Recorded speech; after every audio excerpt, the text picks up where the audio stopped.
ایک اللہ والا تھا، کہیں جا رہا تھا، جاتے جاتے اسے نیند کا غلبہ آنے لگا۔ ٹھنڈی ٹھنڈی ہوا چل رہی تھی۔ یہ اللہ والا اسی درخت کے نیچے تھوڑی دیر کے لیے سو گیا۔ آنکھ لگی، نیند آئی۔ خواب میں اسی درخت نے اللہ والے سے مخاطب ہو کر کہا کہ بابا جی اگر آپ بھی میرے جیسے ہو جاتے تو کیا ہی بات ہوتی۔ خواب کی دنیا میں اس بزرگ نے اس درخت کو کہا کہ میں تیرے جیسا بن بھی جاؤں، پہلے تو اپنی خوبی تو بتا کہ تیرے اندر خوبی کیا ہے۔ اس درخت نے کہا اے اللہ کے نیک بندے، میرے اندر خوبی یہ ہے کہ اگر کوئی مجھے پتھر بھی مارے تو میں اسے پھل دیتا ہوں، جو بھی مجھے پتھر مارے میں اسے بدلے میں پھل دیتا ہوں، اس لیے میں چاہتا ہوں تو بھی میرے جیسا ہو جا تاکہ تو بھی مخلوق خدا کو فائدہ دے سکے۔ اس اللہ والے نے حیرانگی کے عالم میں پوچھا اے درخت اگر تو اتنا ہی اچھا ہے تو پھر مجھے بتا کہ میرے اللہ نے تجھے آگ کی غذا کیوں بنا دی ہے؟ اگر تو اتنا ہی اچھا ہے کہ لوگ تجھے پتھر مارتے ہیں تو بدلے میں پھل دیتا ہے، تو مخلوق خدا کو فائدہ پہنچاتا ہے، پھر بتا کہ میرے اللہ نے تجھے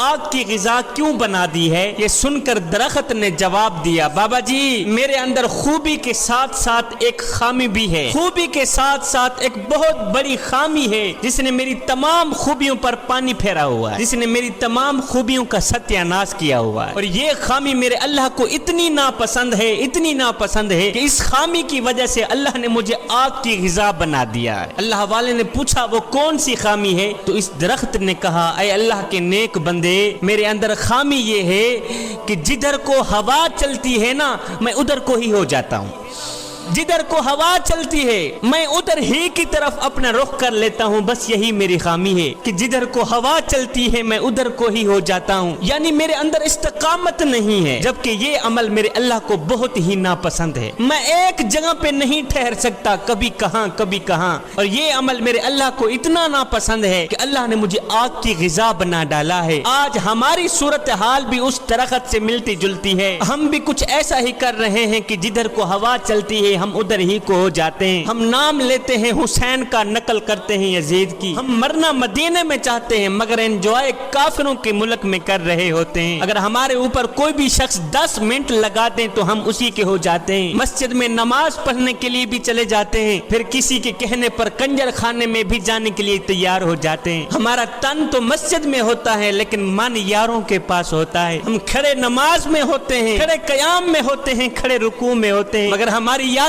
دوستوں کے پاس ہوتی ہیں، ہمارا سر سجدے میں ہوتا ہے، سوچ کاروبار کی طرف ہوتی ہیں۔ جوانو خدا کے لیے نماز میں بھی خالص بن جاؤ، رب کے عشق میں بھی خالص بن جاؤ، محبت اور پیار میں بھی خالص بن جاؤ۔ جدھر کو ہوا چلے ادھر کو ہو جانا حضرت انسان کو شیوا نہیں دیتا۔